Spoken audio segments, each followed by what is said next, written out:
मैं Anand Mahurkar, CEO of findability sciences. मैं AI company चलाता हूँ। आपको मालूम है हम Nath school of business and technologies के साथ 4 महीने पहले पार्टनरशिप अनाउंस किया था। हमने यहाँ पे एक लैब सेटअप किया है और ये लैब का मतलब ऐसा है कि इंडस्ट्री और एकेडमिया एक साथ आके काम करें।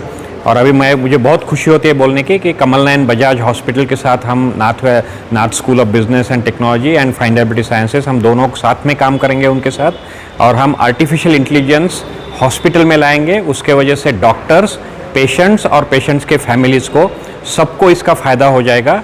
और हम ये 3 एरियाज़ में आर्टिफिशियल इंटेलिजेंस लगाने वाले हैं। क्लिनिकल में जो डॉक्टर्स को हेल्प हो जाएगा, कमर्शियल में जो पेशेंट्स के फैमिलीज़ और पेशेंट्स को हेल्प हो जाएगा, और एडमिनिस्ट्रेटिव में जो पूरा प्रोसेस रहता है हॉस्पिटल का, पेशेंट को दाखिल करने से पेशेंट को डिस्चार्ज देने तक, उसमें बहुत सारा एडमिनिस्ट्रेटिव प्रोसेस रहता है, उसमें टाइम लगता है। तो वो भी आर्टिफिशियल इंटेलिजेंस से हम डेवलप करने वाले हैं। हमारा काम इमीडिएटली चालू होने वाला है। हम 3-4 महीने से डिस्कस करके कौन से एरिया में AI लगाना है और डिसाइड हुआ है, और हम वो ये काम अभी तुरंत चालू करने वाले हैं। इसका एक्सपीरियंस हुआ क्या था? पेशेंट का इलाज हुआ है? यस। सो ये जो आर्टिफिशियल इंटेलिजेंस टेक्नोलॉजी है वो ऑलरेडी तैयार है। इसको क्या लगता है कि हर एक हॉस्पिटल का डेटा से उसको ट्रेन करना पड़ता है। तो अभी हम ये तैयार टेक्नोलॉजी लेके जाएंगे कमल नयन बजाज हॉस्पिटल में, और उनका डेटा लेके उसको ट्रेन करेंगे और फिर उसकी सहायता मिलनी चालू हो जाएगी। और इसमें क्या हो जाएगा, ये डॉक्टर्स रिप्लेस नहीं होंगे या कोई मशीन डायग्नोसिस नहीं करने वाला है। इससे उनको हेल्प हो जाएगी, उनका बहुत सारा टाइम बचेगा, उनको मदद हो जाएगी, और उसके वजह से अच्छी कस्टमर केयर और पेशेंट केयर होने की संभावना बहुत है। मैं Harshvardhan Jaju, director Nath school of business and technology.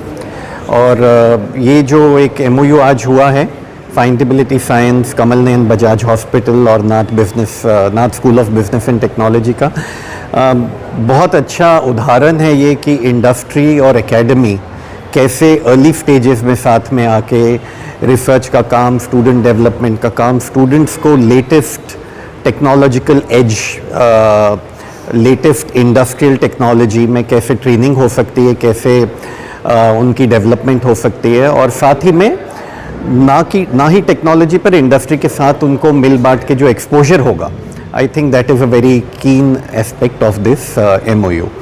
और फाइंडेबिलिटी के साथ तो हम पहले से भी काम कर रहे हैं, लेकिन अब इसमें कमल नयन बजाज हॉस्पिटल आने के बाद इसमें हमारे लिए एक बहुत बड़ा सोसाइटल एंगल, एक बहुत बड़ा सोशल एंगल भी आ गया है।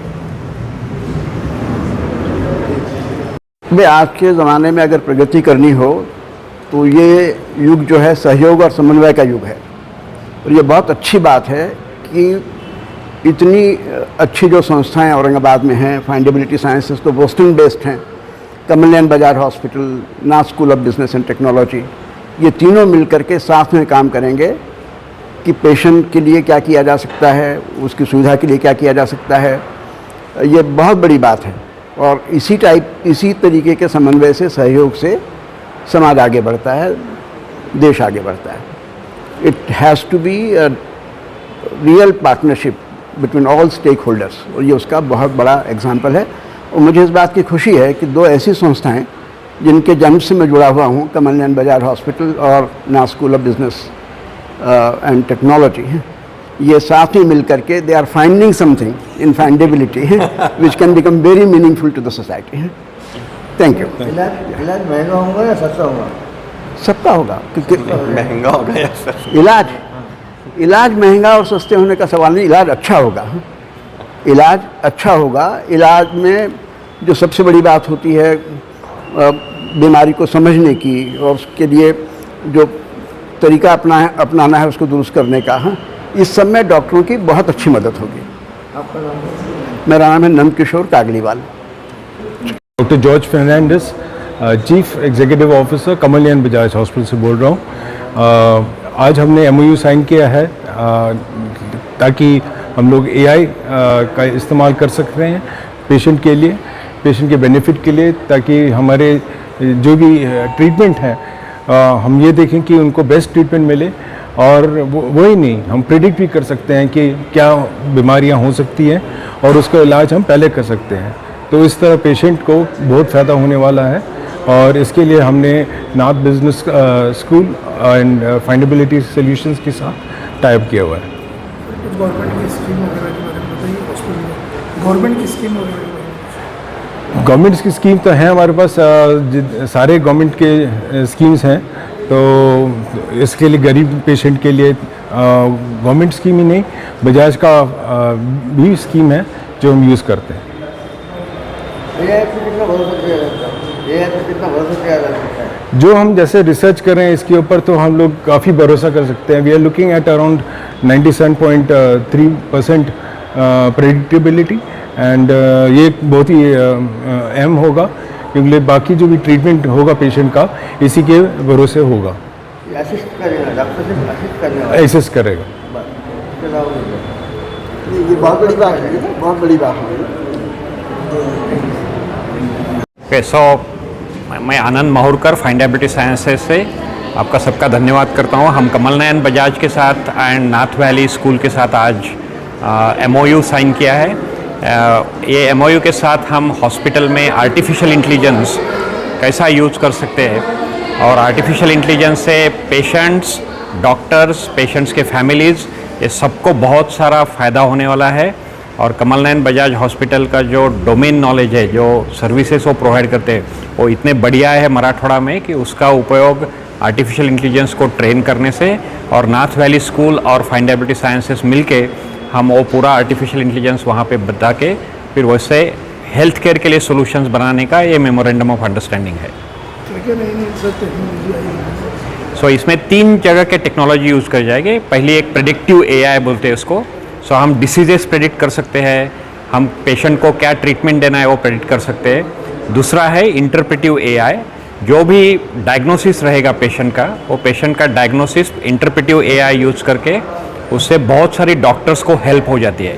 इसमें कोई डॉक्टर रिप्लेस नहीं होता है, या इधर कुछ आर्टिफिशियल इंटेलिजेंस से डॉक्टर को मदद हो जाती है कि पेशेंट को कैसा डायग्नोसिस करके ट्रीटमेंट देना है। और तीसरा जो रहता है वो जनरेटिव AI। तो जनरेटिव AI से पेशेंट्स को कस्टमर सर्विस, पेशेंट को कुछ क्वेश्चंस रहेंगे या पेशेंट के फैमिलीज़ को कुछ क्वेश्चन रहेंगे, सो वो आर्टिफिशियल इंटेलिजेंस के वजह से 24 घंटा दे सकते हैं। उसमें कोई ह्यूमन का ज़रूरत नहीं है, उससे अच्छी कस्टमर सर्विस हो जाएगी। सो वो 3 टेक्नोलॉजी हम डिप्लॉय करने वाले हैं, predictive, interpretive and generative AI। कितने साल का ऐसे कुछ टाइप किए हुए क्या? टाइमलाइन हम इमीडिएट चालू कर रहे हैं। ये AI का काम ऐसा रहता है कि ये कंटिन्यूस रहता है, बट हम इमीडिएट चालू कर रहे हैं। हम लास्ट 2-4 महीने से बात कर रहे हैं ये सोल्यूशन का, जब हमने इधर AI लैब चालू किया नाथ वैली स्कूल में। सो वो स्कूल का जो लैब है और फाइंडेबिलिटी साइंसेस मिलके काम करने वाले हैं, तो काम इमीडिएट चालू हो जाएगा और ये कंटिन्यूस रहेगा। ये 3, 4, 5 साल का जर्नी है, ये एक दिन में नहीं होता है, तो ये कंटिन्यूस काम रहेगा। सर आपने बजाज हॉस्पिटल में की और भी सारे हॉस्पिटल क्या है? सो कोई भी आर्टिफिशियल इंटेलिजेंस जब लगाना पड़ता है तो सबसे पहले ज़रूरी है कि वो ऑर्गेनाइज का डिजिटाइजेशन अच्छा होना चाहिए। आप सब लोगों को मालूम रहेगा, या कमल नयन बजाज ने एक अवार्ड विन किया है recently, the best digitalise hospital in India. And वो सबसे ज़रूरी है कोई AI लगाने के लिए। जो डिजिटाइजेशन रहता है, जो डेटा रहता है, वो डेटा अच्छी तरह से रहना ज़रूरी है, तो ही आर्टिफिशियल इंटेलिजेंस लगा सकते हैं। सो हमने कमल नयन बजाज के लिए क्यों किया, क्योंकि वो डिजिटाइज्ड हॉस्पिटल है और वहाँ पे सब डेटा अवेलेबल है, प्लस मराठवाड़ा रीजन का वो सबसे बड़ा हॉस्पिटल है। तो हमारा ऐसा इच्छा है कि ये सब AI लगाने के बाद मराठवाड़ा रीजन के लोगों को भी बहुत बेनिफिट होगा। So digitization and Marathwada as a region, so वो 2 रीज़न है हमने बजाज हॉस्पिटल को चूज़ किया।